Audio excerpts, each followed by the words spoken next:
Happy Sunday and first day of the week. We are well into fall now. Most of the trees have already changed colors and a lot of them have dropped their leaves. So we are going to take some time to enjoy autumn and fall around us by reading a Winnie the Pooh story where Pooh and Piglet take a walk enjoying all of nature's colors. Winnie the Pooh, Nature's True Colors. It was a brisk, bright, blustery day in the 100-acre wood. Piglet was pushed this way and that by the wind as he made his way to the home of his good friend Winnie the Pooh. Piglet was just about to knock when Pooh's door burst open. Would you... A startled Piglet began, trying to gather his thoughts. What I meant to say is, hello, Pooh. Don't you think today is just the right sort of day for a ramble? Yes. Oh, indeed. Hello, Piglet, said Pooh. I was just about to go somewhere, but I would much prefer a ramble, because when you're going nowhere in particular, well, you are quite sure to get there. The sky on this day was so blue, the colors so splendidly clear and true, that Piglet and Pooh hadn't gone very far before they just had to stop and admire it. Isn't the sky glorious? Piglet exclaimed, tilting his head back so far that Pooh had to catch him before he tipped over completely. Have you ever happened to notice, asked Pooh, setting Piglet upright, how many different colors the sky can be? Oh, yes, Piglet said. Sometimes the sky is so dark it looks purple.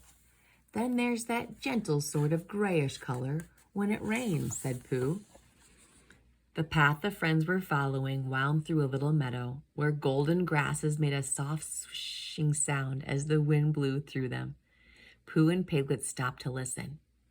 Piglet, whispered Pooh, I would like to say that you are a splendid rambling partner. You know just when to go and when to stop. I think a good ramble requires plenty of stopping, don't you? Oh, I agree, Pooh, whispered Piglet. If you go too much or go too soon, well, you might miss something. Like these gold-colored waves in the grass, said Pooh, with their quiet little shushing sound. Shh, said the wind in the grass. Shh. I would have been very sorry to miss that, Piglet, whispered Pooh. After some time, the path climbed a small hill, so Piglet and Pooh climbed it too. The wind carried the sharp, sweet scent of ripe apples, which filled their noses and then their minds as they climbed. I was just thinking, Piglet, said Pooh, whose mind and tummy very often had the same thoughts, that this would be a very good time for a smackerel. At the top of the hill, Piglet and Pooh saw an apple tree, its branches heavy with shiny red fruit. They agreed that this was a splendid stopping place. I think that red apples are my favorite, Pooh said. Isn't that what you said about Rabbit's little green apples yesterday? Asked Piglet. Yes, said Pooh. Eventually, the path ran down the other side of the hill, so Piglet and Pooh ran too. But Pooh tripped and started rolling, and although he didn't mean to bowl Piglet over, he did anyway. This might have seemed like an unfortunate circumstance if Piglet hadn't noticed a frog. It was tiny and mud-brown, and it would have been quite invisible if someone, even a rather short someone, had been standing up. So Piglet and Pooh stayed where they were and took a long look around. At the little bog with its sleek, still brown water, at the silver-winged dragonflies shimmering across the surface, at the dark green moss carpeting the banks. If you didn't look closely, you might think this was a dull and drabbish sort of place, said Pooh. Yes, agreed Piglet, but only if you didn't look closely. In good time, Piglet and Pooh felt ready to go again. They soon came to a stream lined with trees in glorious autumn colors. Do you see that orange one over there, Pooh?" Piglet asked, pointing to a fiery orange leaf. "I think it's absolutely splendid." "It seems that just last week the leaves were all green," Pooh said. "I have always liked seeing the leaves change color in the autumn," said Pooh. "What I'd never noticed before is that the stream changes colors too." Piglet looked where Pooh was pointing, and indeed, the water was full of swirls of color. Lavenders, turquoise, pink. There were rocks in the stream with red and yellow stripes, plants with blue and white polka dots, and logs with purple streaks.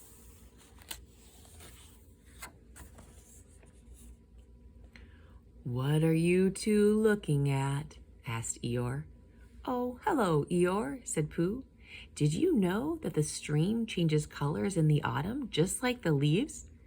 It's not at all surprising that Eeyore wanted to see for himself, but one thing led to another, as things often do, and the next thing Eeyore knew, his bow was in the stream. When it came back out, it was orange, red, and lime green.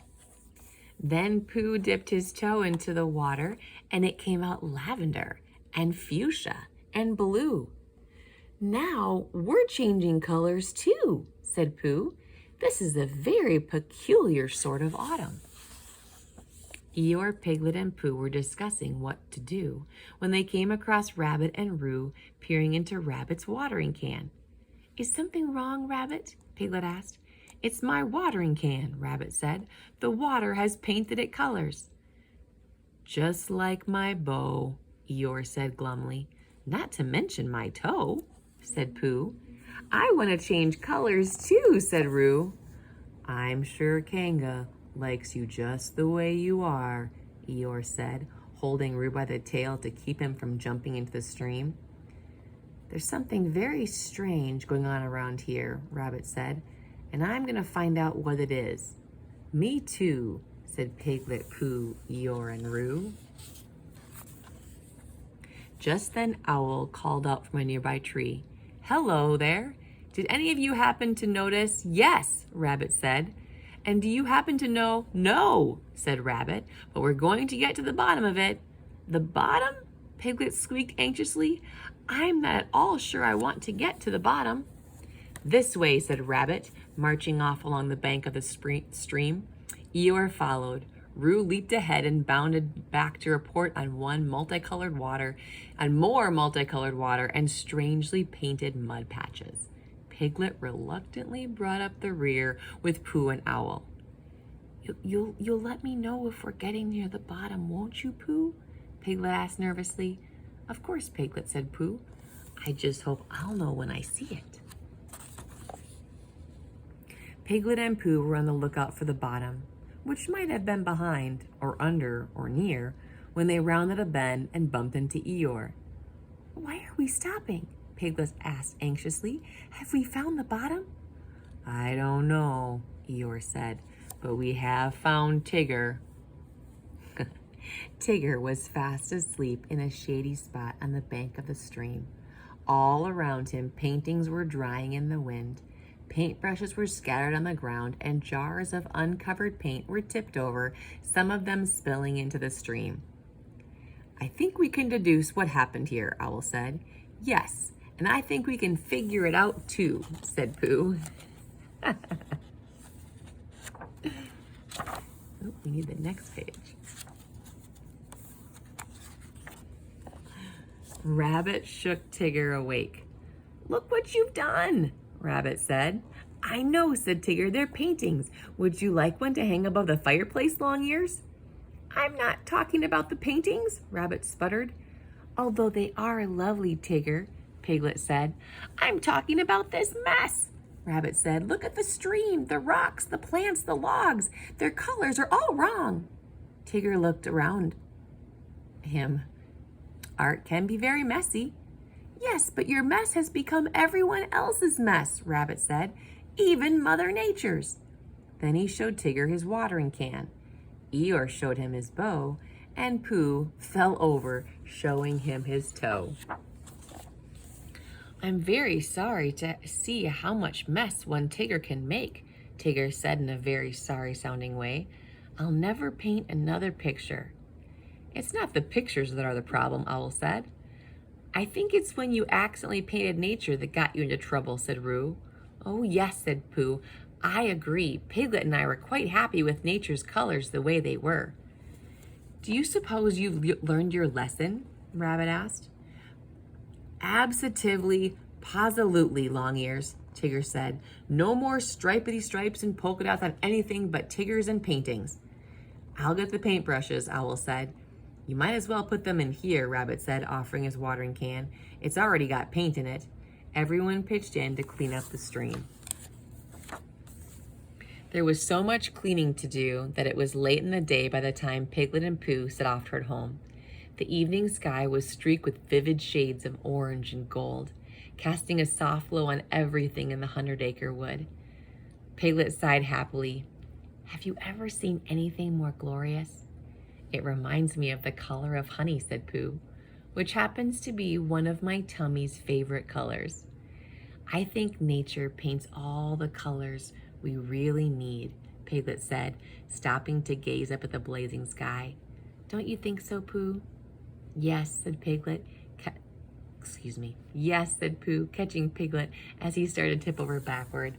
I truly do. Nature.